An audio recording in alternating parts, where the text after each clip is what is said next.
From the studios of Farm Journal Broadcast, this is AgDay.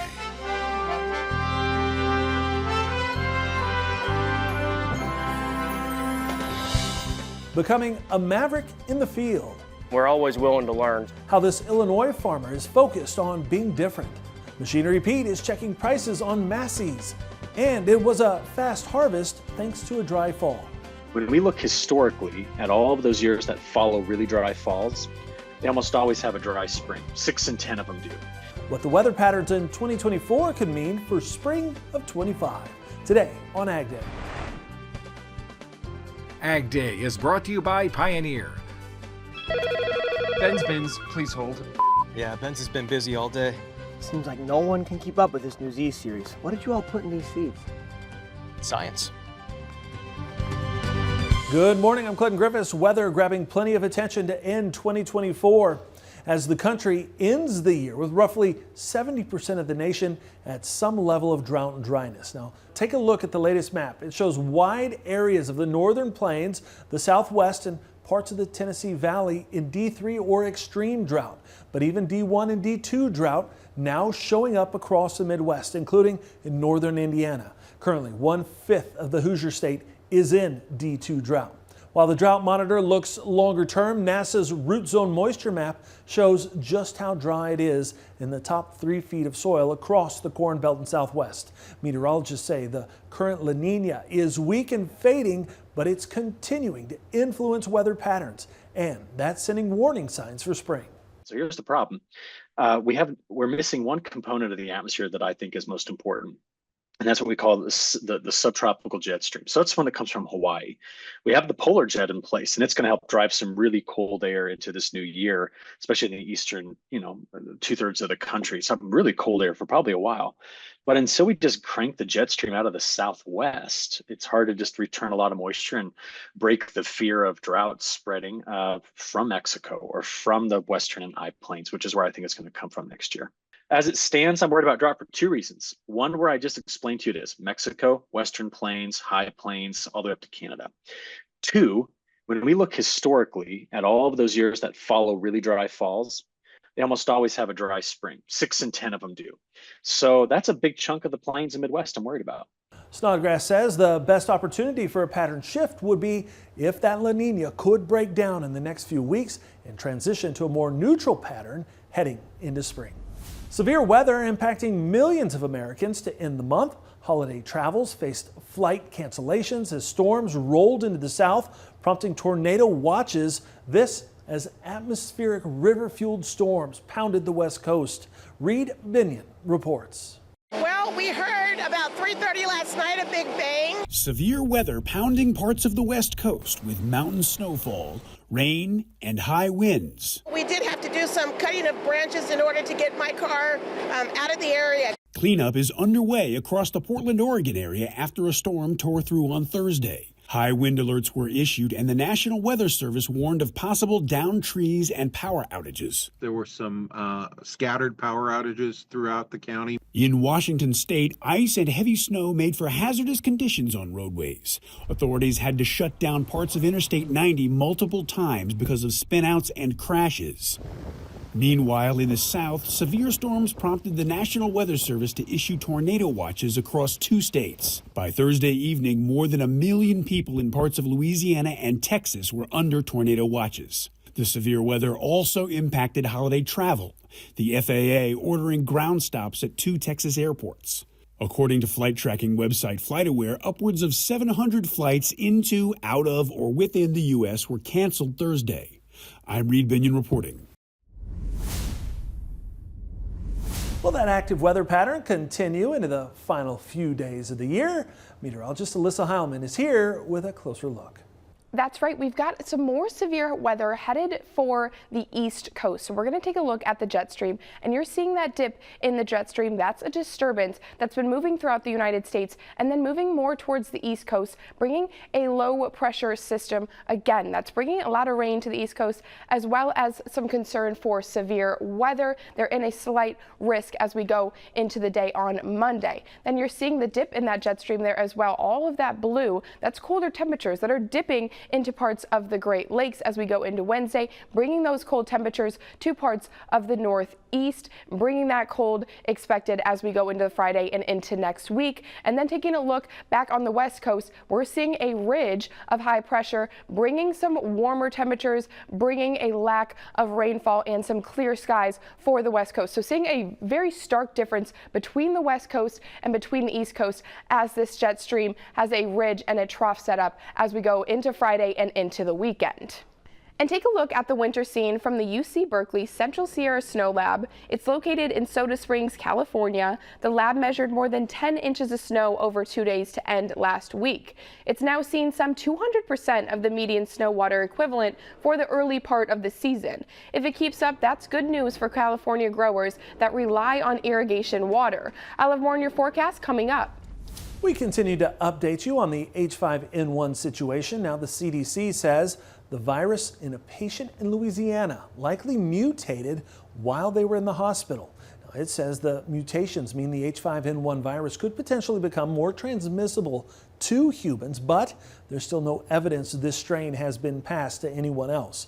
Officials say the patient was infected from sick and dead birds in a backyard flock. Samples taken while the person was in the hospital identified mutations that were not found in the wild birds. However, the CDC has emphasized the risk to the general public remains low. USDA releasing the latest hogs and pigs inventory report.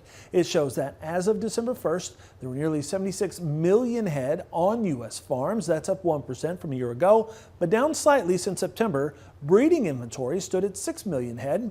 Market hogs, they tallied 69.8 million, up 1% from last year, while the September to November pig crop came in 2% higher at 35.2 million head. The average pig saved per litter was 11.92 for the period. A year ago, it was 11.66.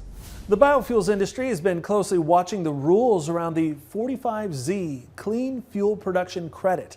ProFarmers' Jim Wiesmeyer reporting there is a registration requirement of January 1st, but it applies specifically to biofuel producers like ethanol and biodiesel plants. Farmers do not need to sign up with the IRS. Now, he adds that while farmers are not required to register directly with the IRS for the 45Z credit, they may have biofuel plants asking for information about farming practices, or they could see new incentive programs for using certain low-carbon production methods. Corn struggled to hold on to its 6-month high on Friday. So what are traders watching in the final few hours of 2024? We'll take a look at that next. And later, meet a Maverick in the field as this young Illinois farmer looks for ways to be different in a commodity-driven business. Today in the country.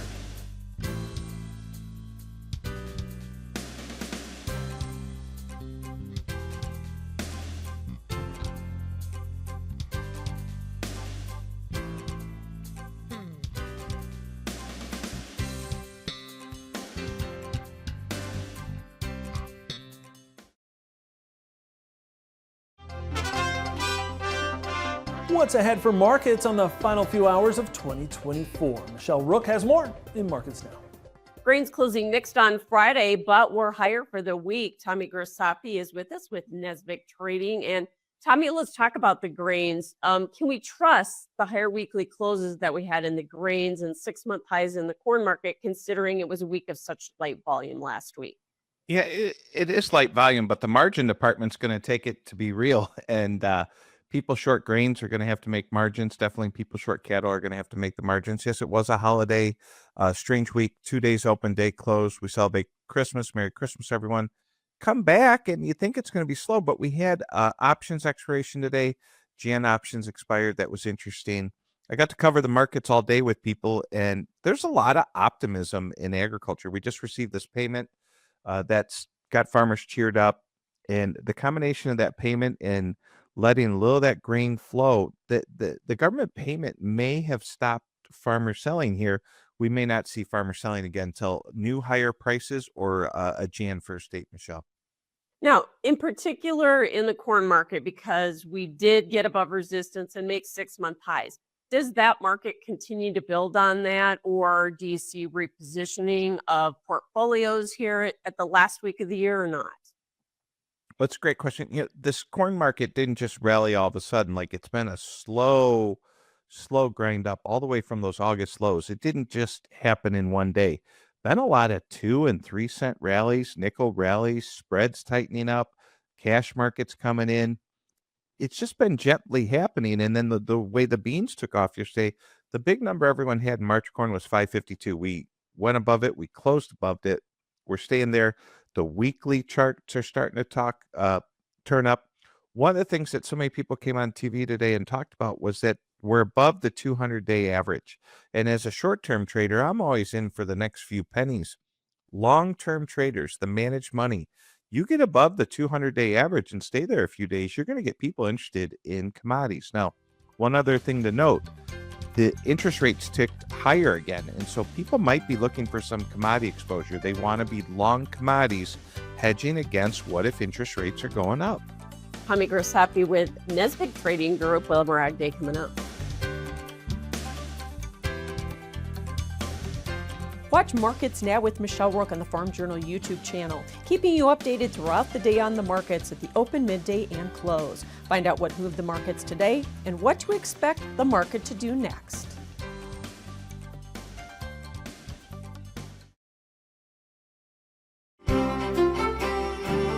Unusually warm temperature for this time of year are continuing today. We saw very warm temperatures over the weekend in parts of the Great Lakes and in parts of the Midwest, and continuing to see warm temperatures, but they are falling as we go into the rest of this week. Still seeing temperatures in the 40s, in the 50s for parts of the Midwest, 45 in Chicago, 55 in St. Louis, 54 in Cincinnati. Of course, warm in some more southern areas, 65 in Memphis and 66 in Atlanta. But then as we go back near the western United States, seeing some colder temperatures, 39 in Salt Lake City, 36 in Billings, 37 in Rapid City. Now going into the hours of tomorrow morning, that's when we're seeing, of course, colder temperatures for those morning hours. Very cold in certain parts again of the Northwest, just 16 in Billings and Rapid City, 9 in Bismarck, and some above average temperatures continue again in parts of the Midwest. 32 in Cincinnati, which is above average for those morning time temperatures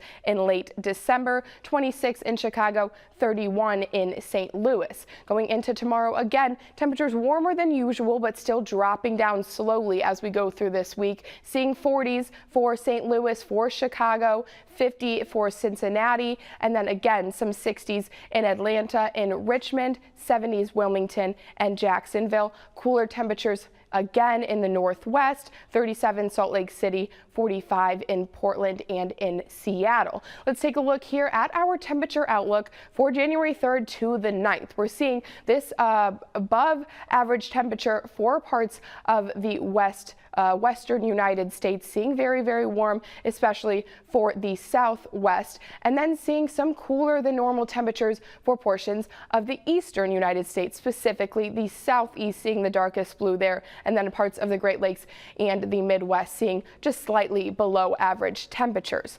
Precipitation outlook for that same time period is showing some drier than normal conditions through the central United States into parts of the Southwest, seeing the darkest brown there again in portions of the southwestern United States, in Southern California and in Arizona there as well. Wetter than normal in portions of the Northwest for this precipitation outlook January 3rd to the 9th. Now a look at Blue Texas, we've got a high of 77, a low of 48, mostly cloudy there. Aqua, Pennsylvania, high of 53, low of 38, some clouds in the morning, some sun later in the day. Finally, Turquoise, New Mexico, mostly sunny conditions with a high of 63 and a low of 31.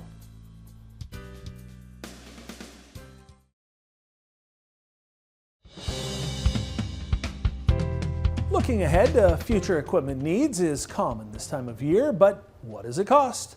Machinery Pete has the answer and the latest pricing trends for Massey Ferguson tractors.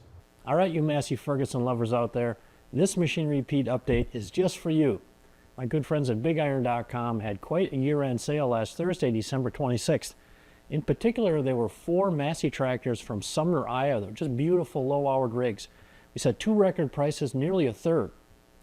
Now, if we start off the list, this 2019 Massey 4710 with a loader, 636 hours on it, sold for $65,500, again from Sumner, Iowa. That's a record high auction price. The previous high was set back in November of 21, and that was at $54,750. Now, the other record price set last Thursday out of Sumner, Iowa, was this 2012 Massey 8660. Beautiful rig, 877 hours on it, went for $139.25. Now, the previous record price was $128,000, but that was all the way back on February 6th of 2014, so almost 11 years ago. Now, almost setting a record was the 2012 Massey 8650. This thing only had 239 hours on it, so for $130,500. That's the second highest auction price I've ever seen on a Massey 8650. The only higher one came from March of 23, an auction out of Farmer City, Illinois, an 8650 one for $135,000. And rounding out the four beautiful Masseys last Thursday on the Big Iron sale was this 2013 Massey 7620, 819 hours on it, so for $83,500. That's the fifth highest auction price ever on a Massey 7620, but it's the third highest the past 7 years. All right, thanks, Greg. Up next, a young farmer looking to do things differently. How he's letting technology, data, and innovation guide his future in the country.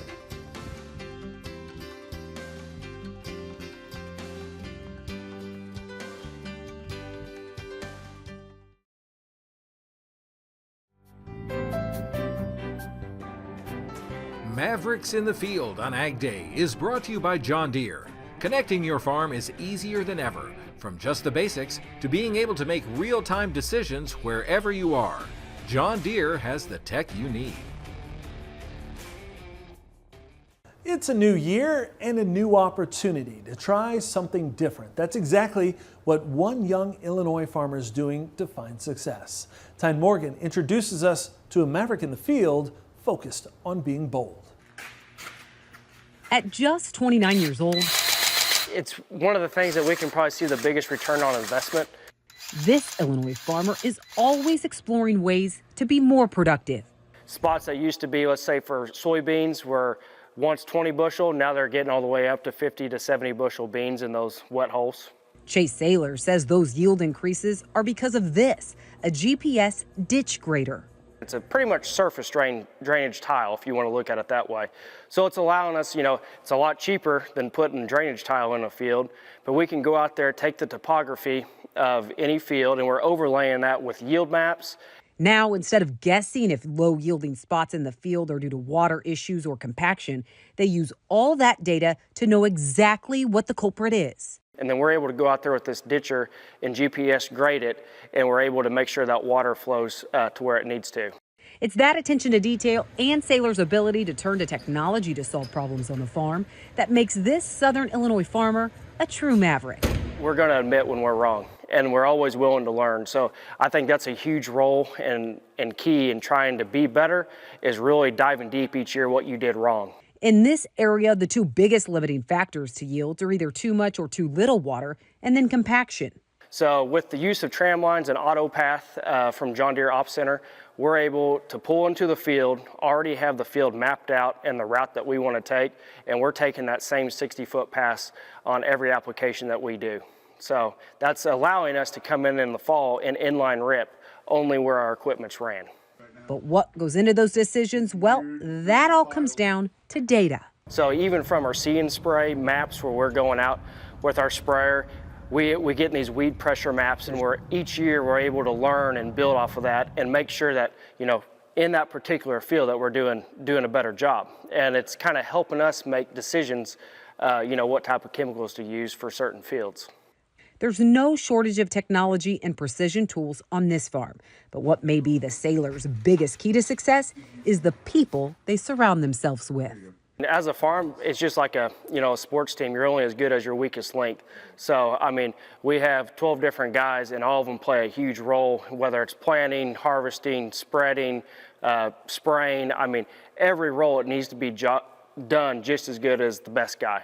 And, I feel like we have that as a team. And not even 30 years old, Chase Saylor just may be wise beyond his years, and he has big plans for the next 30 years. I'm a third-generation farmer. You know, we're always looking towards that next generation, trying to make decisions and set up the farm to where we're successful for years to come. And I hope to be here for another 100 years. All right, thanks, Tyne, and that's all the time we have this morning. We're sure glad you tuned in. From all of us here at AgDay, I'm Clinton Griffiths. Have a great day on Farm Country.